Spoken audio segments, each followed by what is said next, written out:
And there is a very, very powerful lesson in this, that whatever happens, jaisa bhi aapke saath ho, the life just goes on and on. Now, the Winston Churchill, he became Prime Minister on 10th of May 1940. It was the darkest period of Britain. Hitler welcomed him by attacking 3 countries. But look at this man.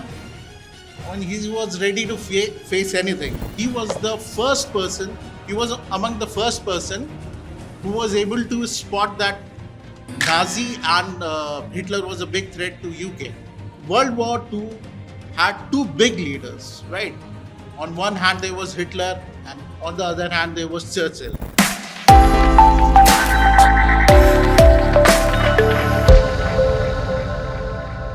Thank you, Mohit. Thank you, everyone. So the first thing I would like to thank, and in fact all of us should thank, and the only person we should thank is Churchill, for us not saluting to this particular man and saying Heil Hitler, right? So he played a very, very important role in defeating this particular person. Now the book which I am covering today is The Splendid and the Wild. This book is written by Erik Larson. It covers the period which was the first prime ministership of Winston Churchill. To be precise, it was the 1st of May 1942, 10th of May 1941. Erik Larson got the idea to write this book because he was basically based out of New York, but when 9/11 happened in New York, he was not there and he was in Seattle. And when he came back to New York, he realized that the people who faced 9/11, they had entirely different experience. So his thought went back to London, which was bombed heavily by Germans. And if you check this book, the only picture in this particular book is of 3 people standing in a building which is badly damaged. Most likely it was bombed. And they are standing there and looking at books of all the things. I'm sure Mohit, agar aaj hote to wo books of friends of books ke part zarur hote, right? And there is a very, very powerful lesson in this, that whatever happens, jaisa bhi aapke saath ho, the life just goes on and on. Now the Winston Churchill, he became Prime Minister on 10th of May 1940. And Churchill, the day he became, it was the darkest period of Britain. Hitler welcomed him by attacking 3 countries. These are the 3 countries he attacked: Netherlands, Belgium and Luxembourg. It was his way of saying Poch, which in German means tough luck, right? But look at this man. When he was ready to face anything. Dunkirk, which was the incident which happened in France, where almost 4 lakh British soldiers were strangled, and it happened in the first month of his prime ministership. It was a miracle that he was able to get them back. But then up till that point of time, the only war Churchill was winning was the war of words. He summoned English language and he marshaled them to war. He was a brilliant communicator.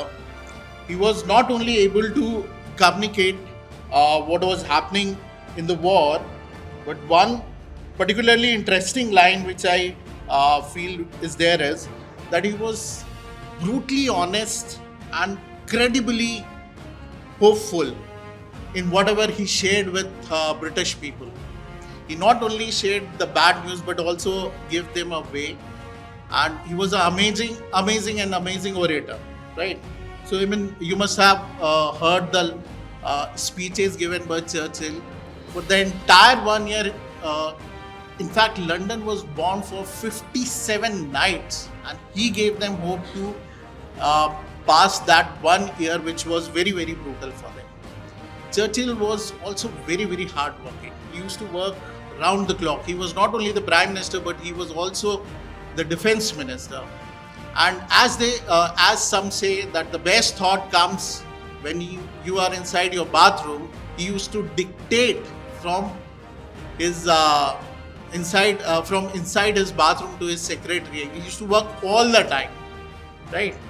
And this is the scene from Dunkirk, and this is how the Luftwaffe, which is the German Air Force, attacked London.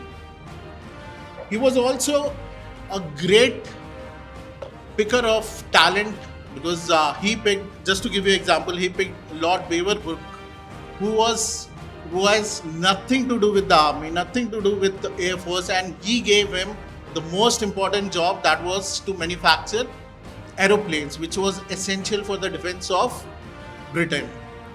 Beaverbrook was the owner of the biggest newspaper in Britain, and he was given that task.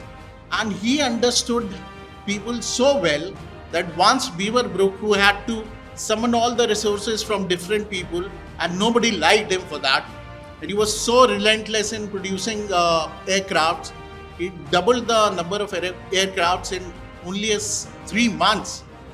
He wrote his resignation to Churchill, and he mentioned that nobody likes me, I don't know, nobody sees what I am doing. And Churchill sent this reply to him. This was the only thing written when he sent him back, that I see what you are doing. Churchill was also a visionary because he was among the first person who was able to spot that Nazi and Hitler was a big threat to UK. So just to end, I would say the World War II had two big leaders, right? On one hand there was Hitler, and on the other hand there was Churchill. Hitler made you believe that he can do anything. Churchill made you believe that you can do anything, and that made the difference. He was the one who made this sign famous, which is V for victory. He made it famous. So thank you everyone. Thank you very much.